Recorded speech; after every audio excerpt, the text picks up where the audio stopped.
See what we got here. I think I got too much. Here we go. All right, I think I'm live, and I think we should be pretty solid here. Let's see here. Let me bounce over and see what we've got. Stream-wise, stream is solid. Solid green. Hey, Carolina, what's up? Greg Williams, Rabbit Hole Research, yo, what's up? Just going to get everything set up here so I can actually see what we're chatting about. So let me know if audio's coming in loud and clear. Glad I had the few minutes extra prep time. I'd actually unplugged my mic, and I'm glad I double check. So I was able to plug the mic back in.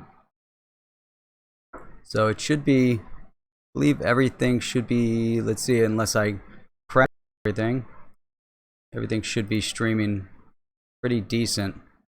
Oh, if I can get the pop-up window to cooperate here. There we go. All right, cool. Give me 1 second. I'm just going to open this up on my phone so I can easily monitor the stream strength. So we got a ton of amazing stuff to talk about. Let's see here. Yeah, it looks pretty solid. Richter, what's up? Yo, Sassy. Glad to have you on. Glad you made it. Getting some good people logged in here. Give it a minute. And in the meantime, what do you guys think of the picture? I'm always trying to figure out backdrop. I was thinking of going with just like a plain black backdrop tonight, and I was going to put some verbiage. I kind of tried that out a little bit just to see what kind of effect it would have if I go more like with the news. And then I like using different scenery, different cityscapes, whatever it might be, all pictures that I've taken. And then I was out today, and there's I don't even know what the bird is called, but there's this really tall white bird with this long black beak. And so he was out. We have a swan behind the house, so I was getting some pictures of the swan. And then I see this lizard, and he's just sitting there on the rock. So I started taking a few pictures of him, zoomed in, and I thought it came out pretty decent. Alex Yeet, what's up? Yo, Alex Yeet is responsible for the new logo that I have up there. If you guys see it, when I say, new logo, you guys have probably seen it. No, new logo. Really appreciate that, Alex. So, Spanish Fly, good to see you on. You guys, D and I had some really in-depth things to talk about, so I'm not going to get into Iran and get into a lot of the things that he was covering. However, I am going to get into the global economics a little bit. There's definitely some impact, and I think we can use a good example of what's happening in the digital asset space as it relates to what's happening on the global economic stage. Mr. B, what's going on? XRP is getting more expensive. What was it, like 31 cents this morning? Then I bought some more, and then it went up to 32 cents. It was exciting. Man, you can't get that kind of excitement, but but it was like what was it, like a 5% gain. And then you see Ethereum 35 cents. Oh man, see, I haven't even checked. That's awesome. 35. I think it's getting to the point where it's not affordable anymore. But hang on 1 second.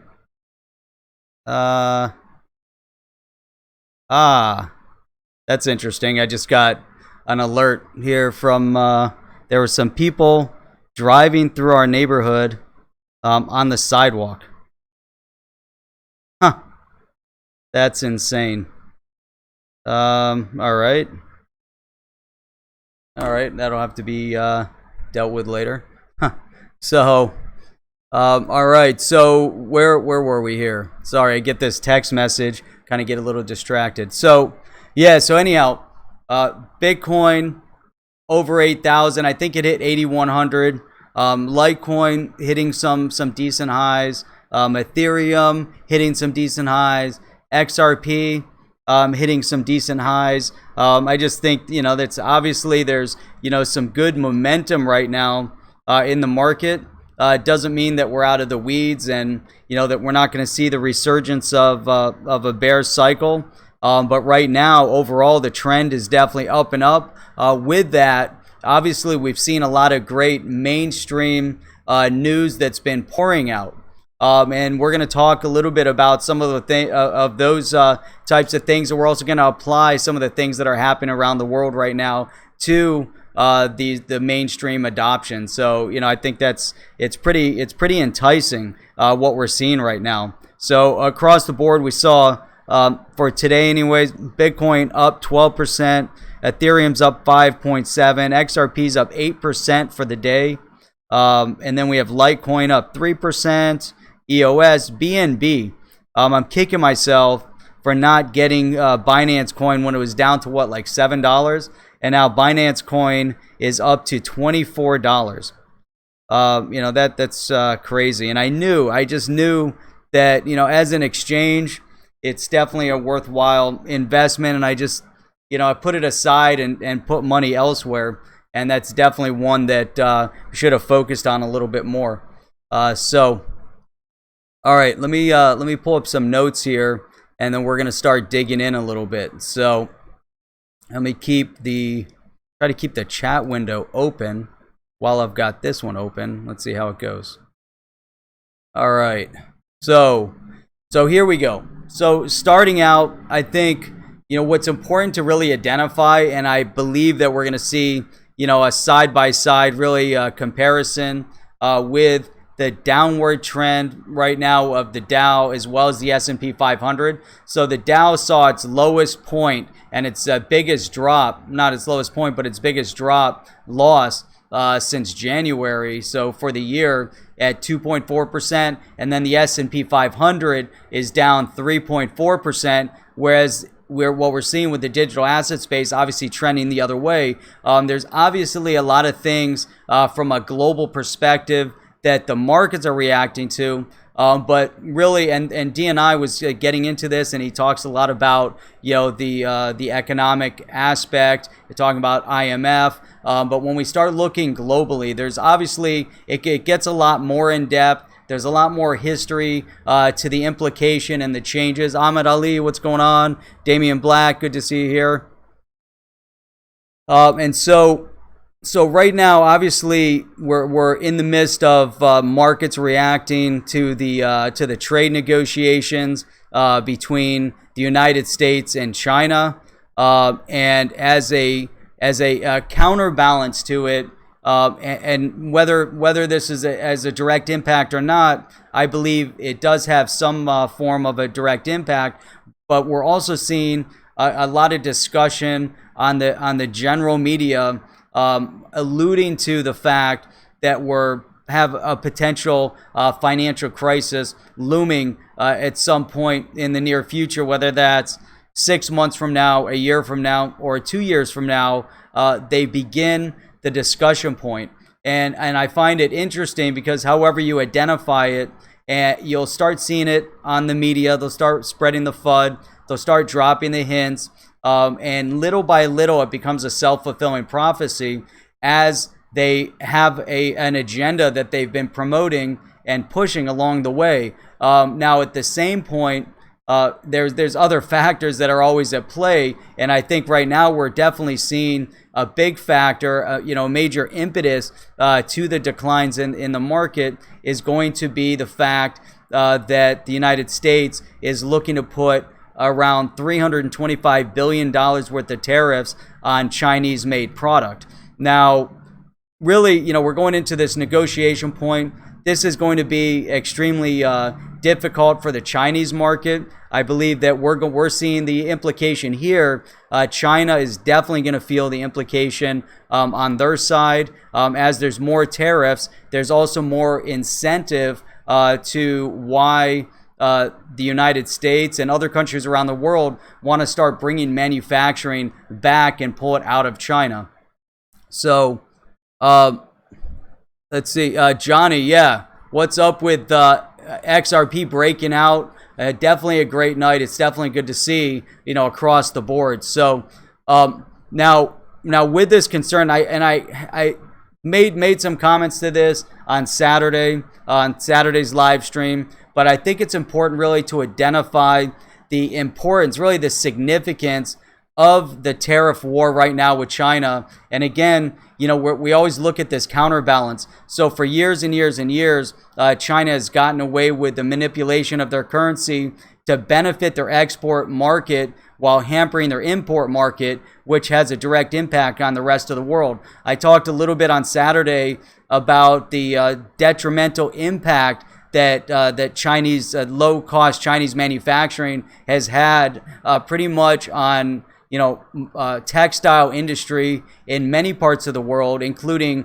Italy and elsewhere, in Spain and everywhere you would anticipate textile to be the primary export, to where everything is made over in China. And I think, when we really break it down and you start seeing the negative impact of what it really means to see all manufacturing move over to China, is when you actually see Korean brands like Samsung being manufactured over in China as well. And then you have the other side of it where China really doesn't respect any of the property right or the trademark right to the goods. And at the same time with all of this, you see the cost of Chinese manufacturing decreasing, where you would say, hey, that means that our brands, if it's made over in China, you're expecting same quality product to be manufactured at a lower price, meaning that the price point comes down. But actually what happens, it really surpasses all rational thought as a consumer,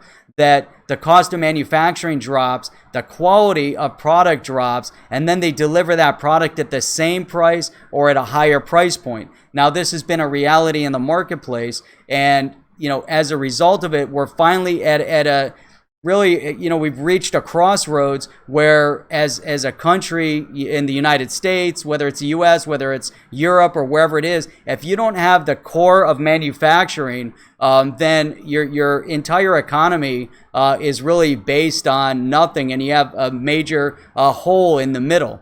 Now, obviously, as we advance technologically, we're not going to keep making, we're not going to make broomsticks. We're not going to make buggy whips or horse whips for the buggy or whatever it might be. We're not going to make things that are no longer relevant. However, without the primary core of the manufacturing base, if you have a service-oriented industry only, you're missing the entire foundation of your economy. And so the problem then is that when you export, not only do you export the manufacturing overseas, but you're manufacturing the overseas, you're exporting the manufacturing overseas to receive a less expensive product. And so that definitely has a lot of implication. And now we're going to start seeing some of the I think we're going to see short term, we're going to see some potential price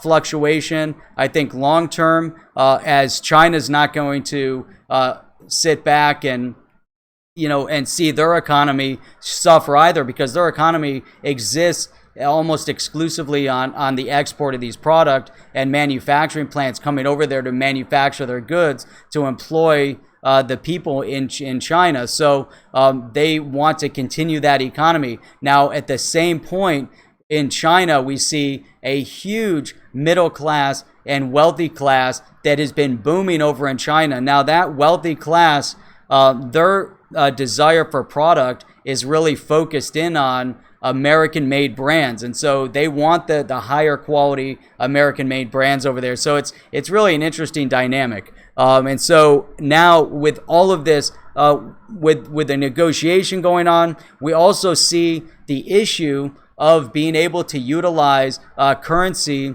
and D and I mentioned this, to be able to weaponize a currency against another country to really have an impact on how your economic outlook looks. So China could devalue their currency to bolster their exports, to make their exports cheaper, whereas at the same time, the United States can levy tariffs and can do other things as a counterbalance to that. So we obviously see a lot of issues. This is a really good point here. Doug Huff, Chinese laborers are slave prisoners, and that's a great point. So here we are, and all these righteous individuals that run around with their Apple product. They what's the anticipation that maybe I shouldn't throw stones on this or try to bring this up, but many on the left love their Apple product. I'm not knocking the Apple product or anyone using the Apple product, but many on the left seem to appreciate Apple products, whereas Apple manufactures 100% of their products over in China based on exactly what Doug Huff said, Chinese laborers that are paid peanuts. And in many cases, they're overworked, ridiculous amounts of hours, and they don't receive compensation in order so you can buy your $1,000 Apple phone, and Apple is making a huge profit on it, whereas the laborers in China are making nothing. And so how is that a fair balance in trade? Again, we're not benefiting. The corporation benefits, in some the factory owners in China are benefiting, the laborers don't, obviously. So all right, let me scroll up here. We had some people pop in. I don't want to make this a whole conversation about China. So let's see here. XRP Angel Connie, glad you're here. Welcome. And we've got Alms Quedvet XRP baby. Hell yeah. Let's see. Oh, see, this is something. XRP Hollywood. Man, I've been losing my shirt trying to day trade to catch big pumps. Need to just hold my XRP.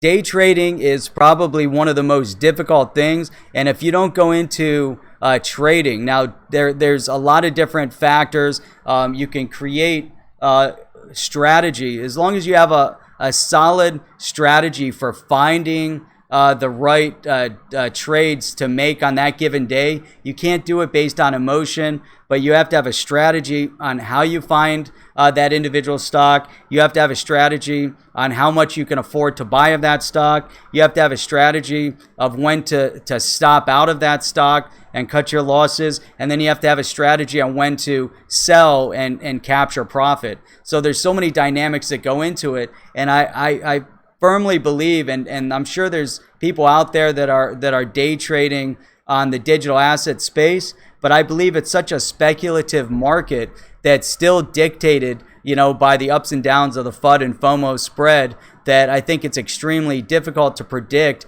and actually set up a plan of attack to try to day trade. And I think that could be extremely, counterproductive. So that's my opinion. Not to say in the beginning, when I started getting into digital assets, I was doing exactly that also. So, hey, XRP Minute, what's up? I'm glad you made it on. We've been waiting for you. So I've just been talking about all sorts of stuff until you came on. So, I don't have to go back and, try to bring you up to speed. Money bags. To do business in China, your company has to hand over your plans and trade secrets. That's definitely accurate. Yeah, and that's detrimental to the business, and it definitely will have an impact, overall. And I'd mentioned, in China, you could have, let's say, a Nike factory, and out the front door you have Nike product. Out the back door, they have all the fake Nike product. Mama Lacey, welcome. AJ, yeah, smash those thumbs up. Anybody that's new here, definitely subscribe if you haven't subscribed yet to the channel. It definitely helps out, and we'll make sure that you're notified every time we live stream. Live stream Monday and Wednesday at 10 p.m., Saturday mornings at 8 a.m., and now I'm contemplating doing another weekend show in the evening because I think it's kind of a nice time to do it. So let's see here. Godzilla won't eat HODL, and Godzilla has been pounding at my door ever since I took that picture. Tina Hall, how you doing? XRP Homer, dope. All right, so where was I here? Let me go back. All right, so that's enough on China, the Dow. But the point with all of that is that as we see the issue on the trade side, I believe the digital asset space is definitely reacting to that because here we have centralized, controlled currency, fiat currency that is manipulated through government intervention, and on the other side, you have digital asset, which could really create more of a balance within national trade, global trade, I should say. So I think that's important. Now, I want to sidetrack something else because I think this is really important, and this really goes into the IMF discussion, and I brought it up a little bit the other day to look at the bailout to Pakistan. And I think this really has a lot of implication because the more I look into and try to explore what the ramification would be of the IMF getting into to digital asset, there seemed to be a lot more to it. So the purpose of the IMF is to assist countries that are going through an economic rough time. Now, Pakistan has mismanaged their economy, and there's obviously a lot more to the story on what's going on in Pakistan, but the IMF is basically bailing them out with $6 billion to help and support. And I think it's interesting, so let me see, where was let me see if I get it. I skipped over something else I wanted to talk about. Here's Pakistan. I'm jumping right into Pakistan. There was something else that was important, but this will kind of factor in. So Pakistan is getting a $6 billion lifeline, from the IMF. Now, when we look at, again, if we look at the purpose of the IMF to help and support countries that are going through a rough time, now, what is the implication of, from a global perspective, if a country isn't managing their economic output, or if they're not being fiscally responsible, and you can look at the United States, we've racked up a ridiculous amount of debt. So we can look at these other countries almost as an example of what not to do and what the potential outcome could potentially be. Also, in the U.S., they seem to print more money. In the U.S., we have a lot of business. There's a lot more. It's not as dire as a Pakistan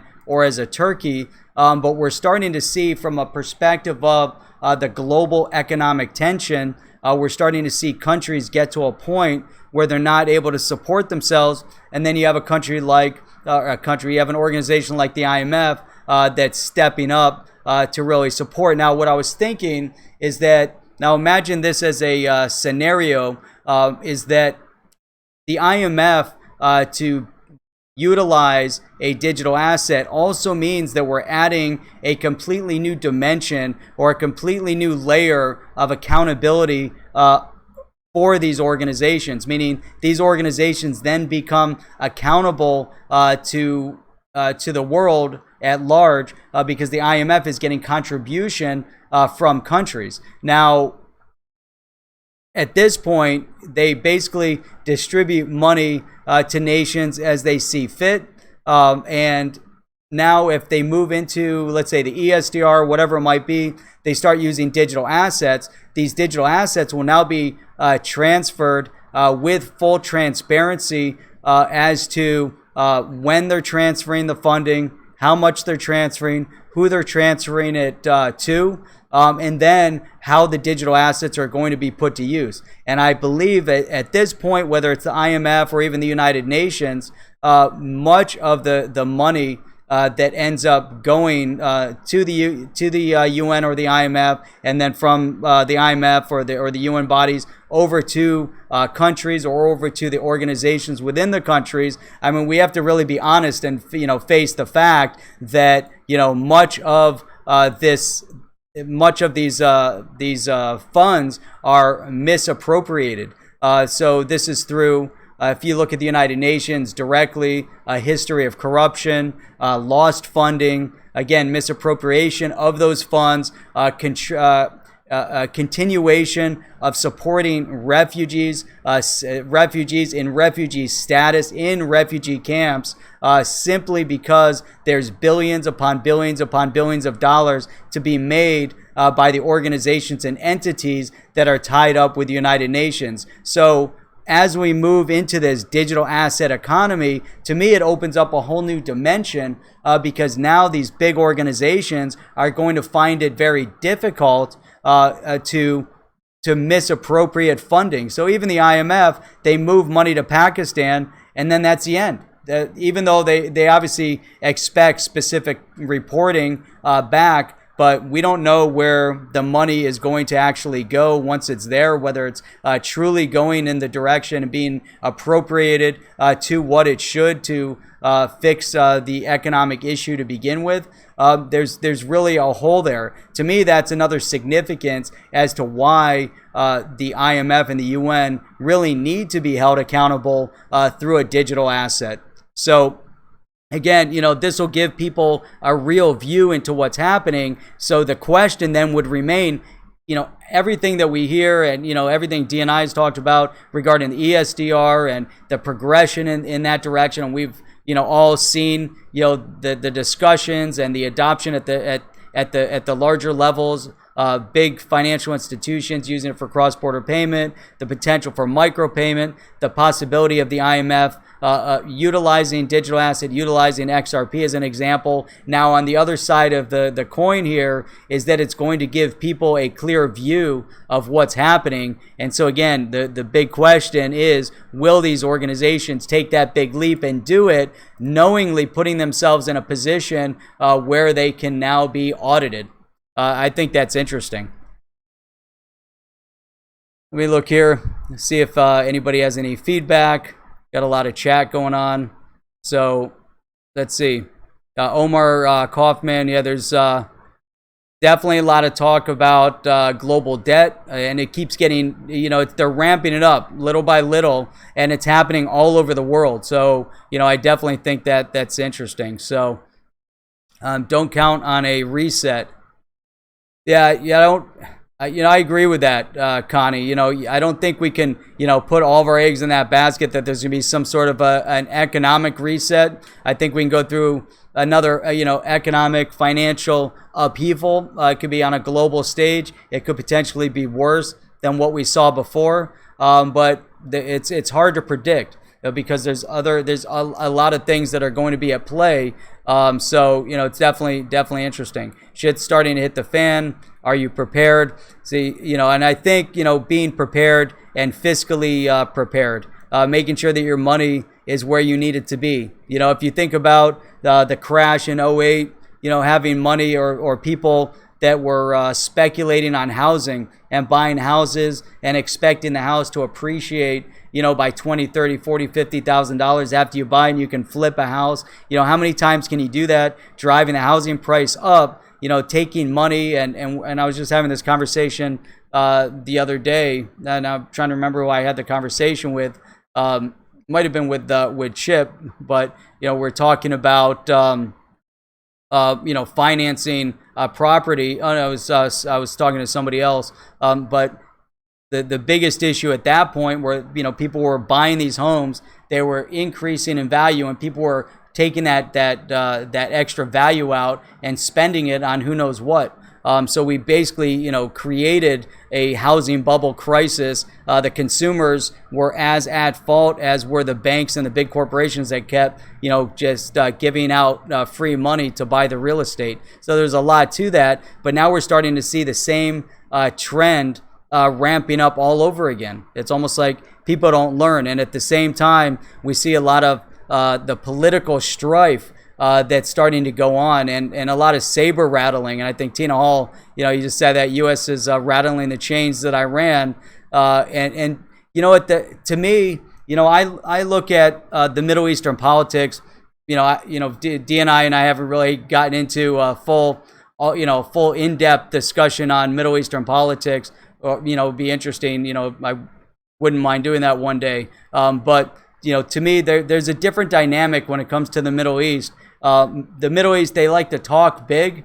So you see a lot of big talk from Iran. You used to see a lot of big talk from Saddam Hussein. There was always a counterbalance between Iraq and Iran, counterbalancing each other. Iraq had the largest standing military, counterbalanced by Iran. Iran fought proxies and sent funding to terrorist organizations to destabilize and control Syria, to destabilize Lebanon, and then there's all this tension, and there are a lot of power plays that were going on. But at the same time, the one thing that really stands out when you're looking at the Middle Eastern politics is that they respect the big stick. So the rule of thumb over there is you carry a big stick, you threaten that you have the big stick, and every so often you have to take the big stick out and you have to whack somebody with it. And that's the respect of how politics work in the Middle East, to really simplify it. And so you see a lot of tribalism, and if you show weakness and you have a big stick but you're not willing to use it, or if you don't even have the big stick, you're going to be steamrolled. So that's the balance, and that's how the balances have been achieved for thousands of years over in that region. A lot longer than the U.S. has been around here, and has been around, causing grief. If you look at the Ottoman Empire period, so there's always been a lot of tension like that. So let's see, XRP pilot. My wife is saying don't get excited about 35 cents, but to me every rise and step is moving in the right direction. I like that too. I agree. We're starting to see a trend up. Even if it pulls back, there's going to be accumulation period, and then there's going to be a taking profit period. So accumulation, when it comes down, it's going to ramp up. It hits the 35, 36 cents. We see the big percent gains, and then you're going to see a taking profit stage where you have the traders pulling profit off the top. The price is going to come down a bit, and then you might see a return to accumulation. So money bags, walk softly, carry a big stick. See, exactly.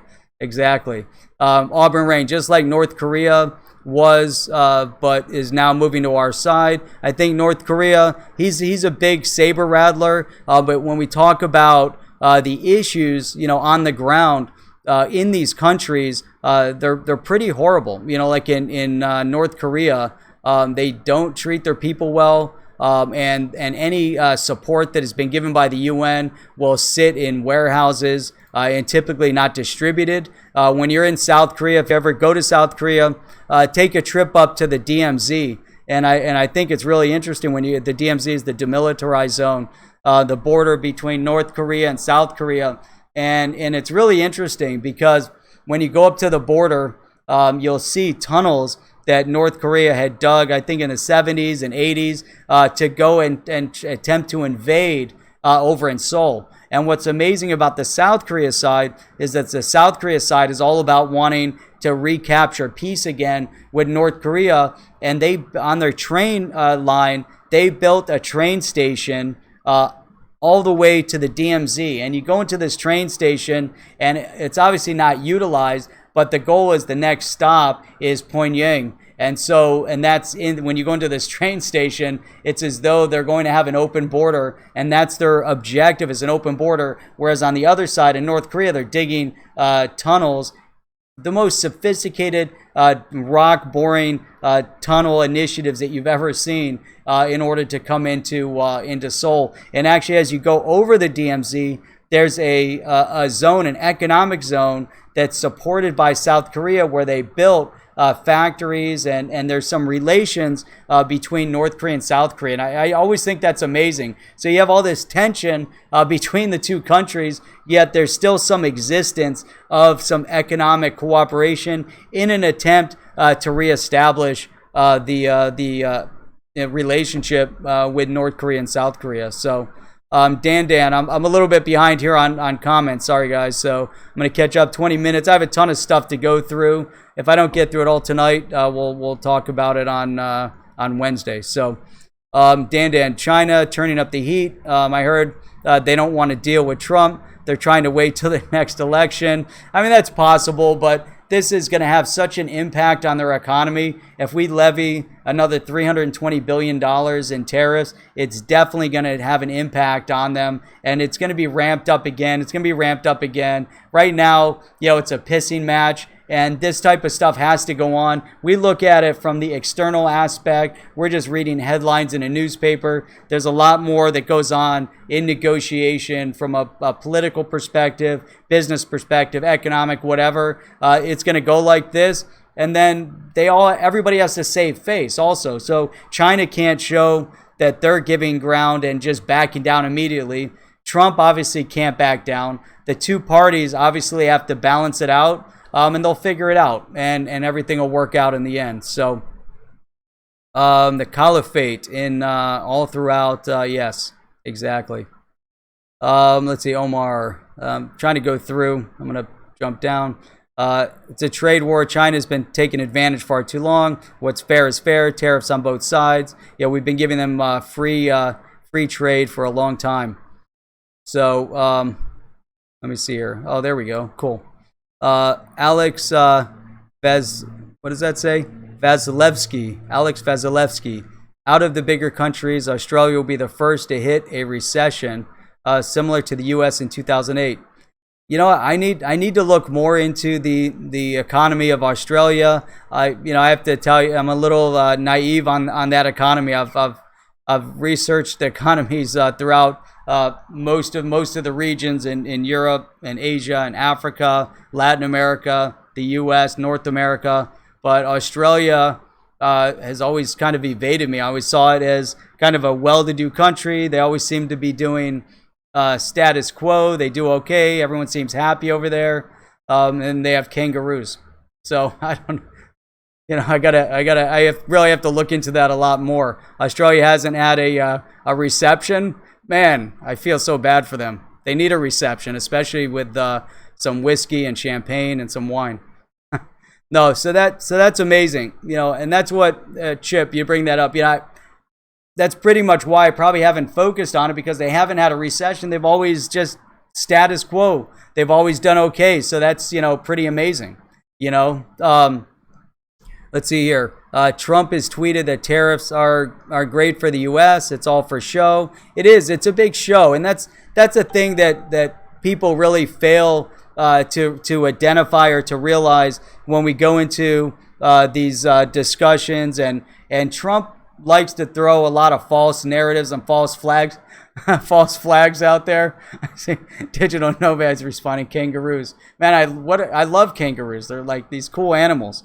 And then they say they box and stuff too. But I always thought kangaroos are pretty cool. Obviously, there's a lot of other animals over there too, but I always thought the kangaroos are cool. And the koala bear. I like the koala bear. Australia avoided the GFC due to the mining boom supported by China buying commodities. Sorry, it's getting hot in here. Right on, Matt Richter. What did you say? What did I miss? Oh, I see. POTUS 45 2020. This time will be different.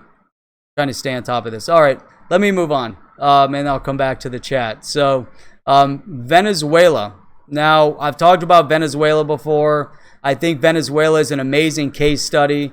I think Venezuela is an amazing case study because it's exactly what happens when a country falls into socialism. Socialism turns into economic disaster, and Venezuela definitely fits that scenario perfectly. Once a prosperous nation with the largest economy in South America, now it's a destitute nation with nothing to show. And so now, people have left in droves, and this has been going on for a long time. I know quite a few people from Venezuela. I've done work in Venezuela. I've seen the collapse of Venezuela firsthand. I've seen people shutter their businesses in Venezuela and flee to other countries. I've seen people that were doing extremely well in Venezuela, and then over a period of time, you see the overall ruin and demise of this country. And it's so sad, but what I do see, and I've talked about this before, and there've been others that have have really looked at the possibility and potential of digital assets, really filling the void of an economy and a currency that is really worthless. And so I believe that there's a lot of great opportunities within Venezuela, from anywhere else in the world, to develop a digital asset economy from the ground up, to where it could then be brought. And we're not talking about their fake petro that they tried to pawn off on people and force people to use, which was just it wasn't based on anything. But here you have, hang on a second. Here you have a Coinbase-backed stablecoin startup called Reserve, which is a Venmo-style app. And this is Coinbase-backed. And I think it's interesting because they're anticipating launching this in Venezuela to be able to provide individuals to actually trade, to complete retail transaction. And it's also, it says here, it'll enable people and businesses to switch back and forth from their local fiat currency to the firm's stablecoin, the reserve dollar. It's called RSD. RSD is a decentralized US dollar pegged cryptocurrency. I think this is timely. I think it's important. If it's pegged, it's not backed, so they're pegging it to the value of the US dollar. And here we have, they're in the press release, and this is an article I found on Cointelegraph, but the press release stated that there's actually currently 16 countries in the world with an annual inflation that's greater than 20%. If you can imagine that, I mean, that's so devastating to an economy.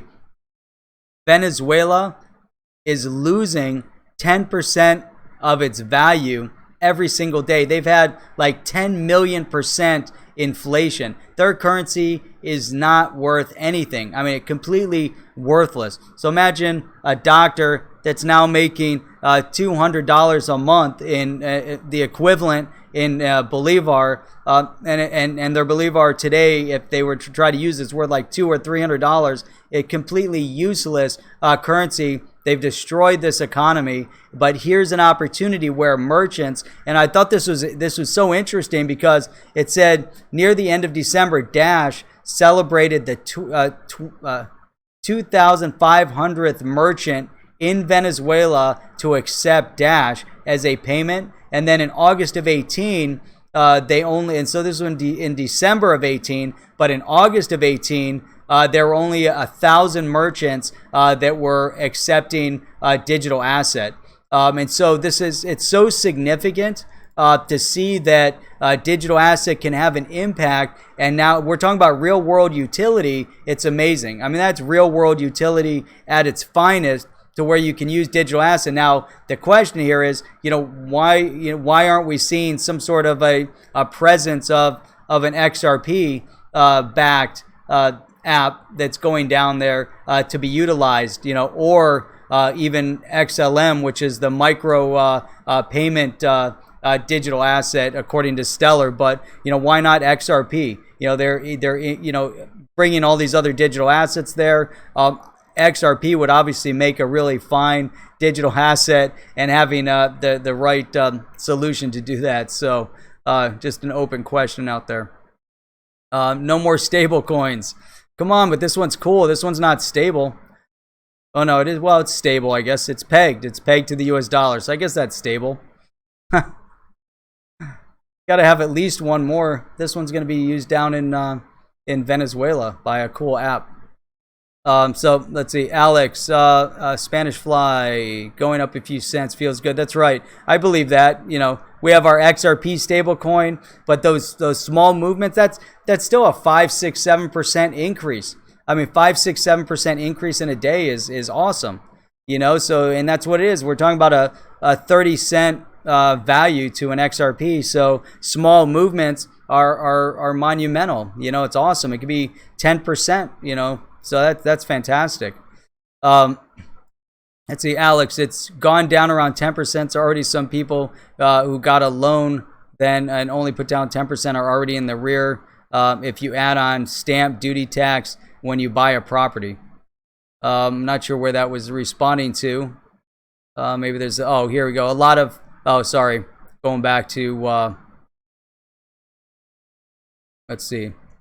Oh, a lot of home loans are total fakes, and the houses in my area around 50 kilometers out. Oh, you're in Australia. I get it now. Okay. 50 kilometers went up around 120K. That's amazing. So you guys are getting ready to feel the exact same real estate bubble crunch that we had over here. That's devastating. Because it's just it can't last. It's just not sustainable. Jeff Rome. There's so much going on right now. It's mind-boggling. That's right. It's crazy. XRP's up 17%. See, I didn't even look. That's awesome. 17%. How great is that? Talk about a nice gain for the day. There it is, 13.6. It's, so this is just fantastic. Yo, Jeff Rome, on Saturday night, we did a stream on the Token Taxonomy Act, and started it out with your question from earlier in the day. So I don't know if you were able to tune into that, but we started out with your question. Let's see here. Whale Rider, 60 cent will put me back where I bought it in October of 18. So I like, this is a lot of the foundation is being built. Never forget that you were at the start of it all. That's right. Right here at the ground floor. So we can't forget about that. And the FOMO is definitely real because, stuff's going to really get crazy here in a little bit. So it's pretty awesome. I guess a long-term perspective helps not wanting to sell now. You got to look long-term. We can't look, if you're in this for the short term. I like this Omar. 3 years ago, a friend told me about XRP. It was 2 cents. What's another 3 years? Exactly. So if you're in at 2 cents, you're in at 20 cents. Obviously, at 2 cents, you can accumulate a ton more. At 20 cents, 30 cents, 40 cents, even at $1, we're doing pretty good, considering the vast potential that it ramps up. Let's say it maxes out at $5 and you're in at $1. I mean, you're still making a pretty impressive gain. So it's not a bad thing. All right. Let's see here. How much time do we have? Got about 10 minutes. Let's see. All right. So something else that I thought was really important. Now I'm going to skip this one. I want to go to the Stuttgart Börse that is adding. Where did I put it here? Forget about Starbucks. All right. This was a good one. I got their press release all set up here, and now I can't get it to open. Talking about the financial crisis, Turkey is tapping 40 billion lira, which is the equivalent of about $6 billion in legal reserves. I just wanted to show this as a counterbalance. So Pakistan relying on the IMF to bail them out. Turkey, on the other hand, had their central banks put money into reserve. So they've been budgeting and shoring up a reserve, for a just-in-case moment if they felt another economic downturn and had to bail themselves out. So here, this is exactly what they had. They have a legal reserve in their central bank, and so they claim here as a good statement, the legal reserves are what the central bank sets aside from profits by law to be used in extraordinary circumstances. At the end of 2018, they stood at 27.6 billion lira, and now they have like 40 billion plus. So now they're obviously using everything that they have. They're tapping all of their reserve to bail themselves out. The question now comes, they use that 6 billion. Is it going to resolve and solve their problems that put them into that dire strait to begin with? A little bit of transparency would be nice. Another reason why we need to see these government or when we start seeing economies based in a digital asset type environment, or at least requiring the governments to be very transparent with their expenditures and putting those into the blockchain. So, the second largest stock exchange in Germany, here it is. I know it's going to open here eventually. The Börse Stuttgart. Stuttgart. I spelled it wrong. So anyhow, it's their second largest. This is exciting because they've enabled investors to buy Litecoin and XRP. So that's huge. So now they have, this is, let's say the 4 securities issued by XBT provider in Sweden track the price of the 2 cryptocurrencies in relation to the euro and the Swedish krona. Let's see, for the first time in Germany, investors can now buy and sell exchange-traded notes, ETNs, based on the cryptocurrency Litecoin and Ripple. So that's huge. You know, this is really opening up to the mainstream. So we're starting to see global adoption at such a rapid pace right now. To me, you know, it's really going to make, you know, a major impact, or it's going to have a major impact on the direction that, you know, we're starting to see the digital assets move in. So all of these things are starting to fuel the base, you know. So Chip said, remember, you're here from the start. The base is being built. Again, whether it was, you know, 2 cents, 5 cents, 25 cents, 40 cents, the base is being built. And we already saw the potential of what XRP could do. We've seen the potential where Bitcoin could go, and Bitcoin is starting to hit highs that we haven't seen in a while, with it exceeding the $8,100 mark. So that's really impressive. And we're going to start seeing more and more of this, especially as we're seeing the adoption by these large financial exchanges. So it's extremely, extremely impressive. Let's see here. It's kind of bouncing back, see if there's anything critical that we see here. So like in the 37 mark, Bitcoin will go to 250K. Yeah, that would be awesome if they.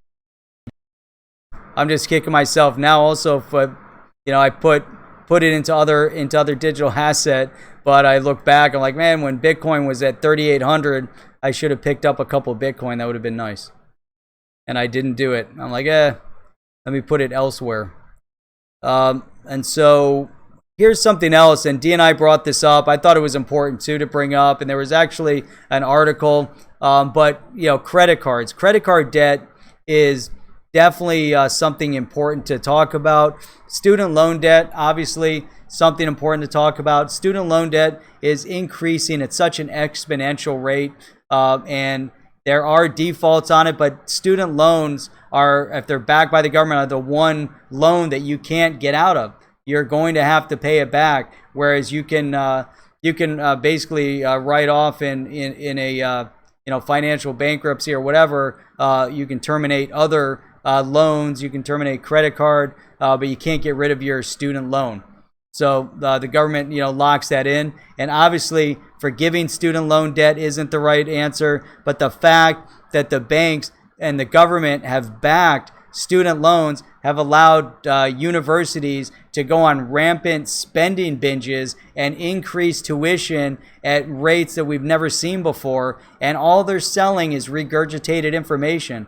It's the craziest thing. You go to a university, and these college professors claim to be these ultra socialist liberals, yet they work in the most capitalist environment ever. I mean, they don't even make a product. The only thing they're doing is selling you a degree so you can go out and get a job. They're selling you a piece of paper. They're selling you an opportunity to get a job. And they're selling, again, they're just selling their ideas. And too many of the professors that work on college campuses and they claim themselves to be expert are expert in book only. They've never had real world life experience working in anything. So how in the world can they claim, you know, to be these all righteous individuals when they're involved in a capitalist form of selling of something that really you could claim has really no value? It's crazy. You know, just something thought. I don't know what you guys think about that. I don't mean to go out on a crazy tangent like that, but it kills me. You know, so these universities, you know, are the pricing of universities is skyrocketing. And again, so who's benefiting from it? The benefactors? I don't know, these college professors, they pretty much, you know, they might get pay raises, but they stay at the status quo. But tuition is absurd. And the quality of education hasn't gone up in those universities with the rate of the price increase of tuition. Makes absolutely no sense. So, and that just kills me. And you have to buy a new, that's the other thing. Our books, absolutely. I remember going to school, books were always like $120 for a book.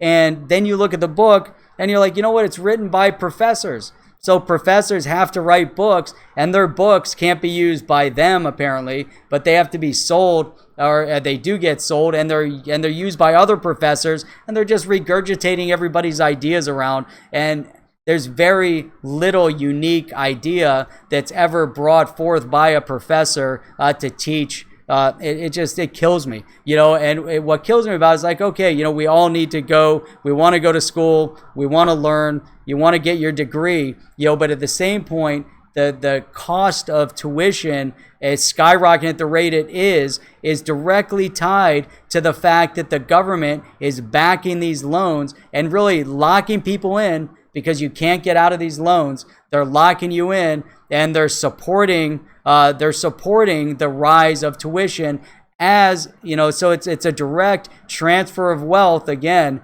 from the people to the university, but it's being facilitated by the government and being facilitated by the banks, making funding too readily available. There was a period of time when you could actually individuals could work full time and pay for their own tuition. Now it's virtually impossible to do that. When you're looking at tuition costs of $30,000, $40,000, $50,000 to go, it's almost impossible for somebody to work and go to school and actually pay for it themselves. It's insane, Yeah, Chip, you're getting your degree from my, yeah, that's funny. But that, you make a good point, because think about all the information that we have is accessible at our fingertips online and obviously through YouTube, and there's more than enough information, and yet, they're still, regurgitating information at the university level. It kills me. Absolutely insane. So going back to the credit card, so the university student debt is definitely a major issue. The other side of it is credit cards. Now, what kills me is that I almost agree, not 100%, because I'm sure their thought process on this is a little bit different. However, sports programs and insane coaches' salaries, exactly. That's exactly it. That's all that they're funneling money, because the sports programs bring more money into it, into the colleges. And that's it. So it's insane. It's just become a big business, and guess who gets to foot the bill for no reason? It's absurd. Now on the credit card side, which is absolutely insane to me, that I would somehow agree. I'm not even going to mention who it is because I don't want to put that out there. But anyhow, there's this article that was on CCN about credit card percentages. And this is something that I think is absolutely out of control, because you're seeing interest rates on credit cards that can be as high as 30%. Now, granted, there's individuals that have bad credit. It's high risk. There's high default. The banks are going to have to take a loss when they default on those expenditures. But at the same point, that's a calculated part of business. But when you see the norm of an interest rate on credit cards anywhere from 9% to up to about 25% in range, to me that's absolutely insane, that you have this wide spread of interest on a credit card, and then they hand out credit cards like candy, and it's asinine. So here we are again, needing transparency, needing a methodology of balancing all of this out, this out of control spending.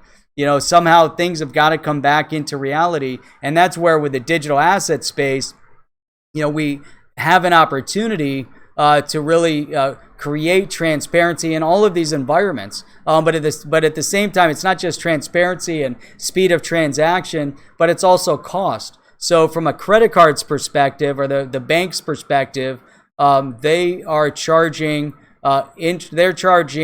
transaction fees to the retail outlet, to the seller.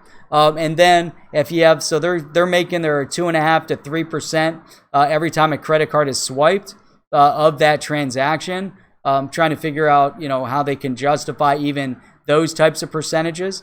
And then on the other side, the consumer, if the consumer decides not to pay their credit card off at the end of the month, which really, if you're going to use credit cards, make sure you pay it off every single month. Don't let the credit roll on for too long and compile on itself. You're much better off just paying it off at the end of every month. So I have one credit card, use their money for 30 days and pay in full.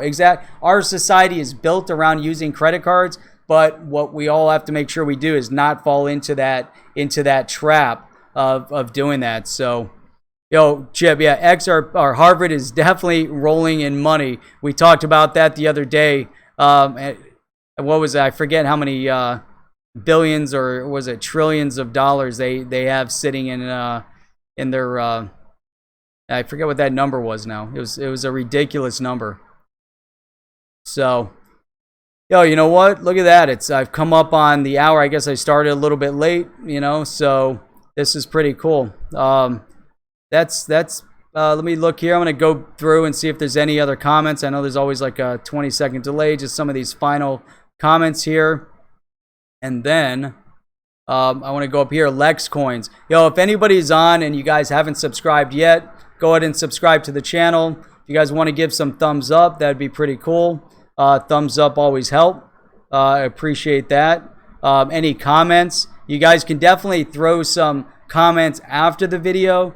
If there's any specific question that you have, anything you want to have covered, if there's anyone specific you would like to see me bring on the show, I'm thinking of doing maybe on Saturdays or Monday nights. I got to figure out exactly how we're going to do that. I'm planning on having my dad back on. I was talking to him. I want to get more in depth into the banking side of it and look at, the transition of banks going into digital assets.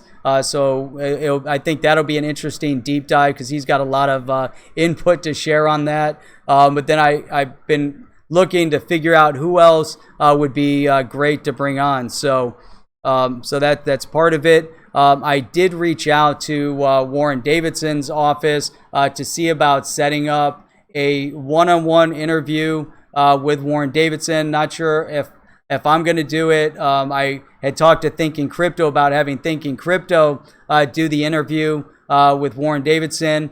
He's done a lot of great CEO interviews, and I think he'd be a perfect person to do that. Or I threw out an idea of getting kind of a town hall style. We'll get a couple people from the community on and put Warren Davidson in there, and we can have an interesting chat. So we'll see, how they respond to that. They're bringing it to their communications director to give some response. So I'm looking forward to seeing what kind of response we get on that.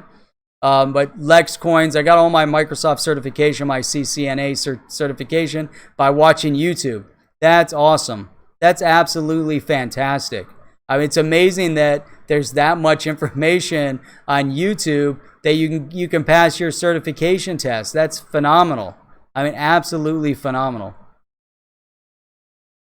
So let's see. What did I see Chip say that XRP is going to be $50 when we wake up in the morning? Or was that who said that? Let me see. Oh no, there's Spanish Fly. I think so too. Yeah, let's we can only hope. I wouldn't mind seeing that happen. We wake up tomorrow morning and it's like, hey, it's even if $5, $50 would be awesome. It'll change our conversation a little bit. Let's see here. When those celebs got busted. Wait a minute. Okay, we're looking at the credit cards. Oh, the celebs got busted getting their kids into universities. Obviously, that's been going on forever. I don't want to talk get too in depth in that, but that's exactly it. People have bought their way into college degrees for eons. It's all part of it. They buy the degree. So if you can afford to go to Harvard and you can afford to make a huge contribution to the university, wonder how they get their big contributions. but you make that big contribution, you get into Harvard. And I've known a few people that have gone to Harvard, and the comment has always been, it wasn't that much, it's not that, much more difficult than it is going to a regular university. It's really getting into Harvard that is the difficulty, because your competition to get in is absurd. You're competing with people from all over the world. So let's see, they'll want cashier's degree to work at Walmart. That's possible, but yeah, I think that, we're going to raise the bar of expectation as far as what we want to get out of people. I think that's an important part of everything. Why not, make things a little bit more challenging for people? A cashier might be a little extreme, but, at least have some customer service skills.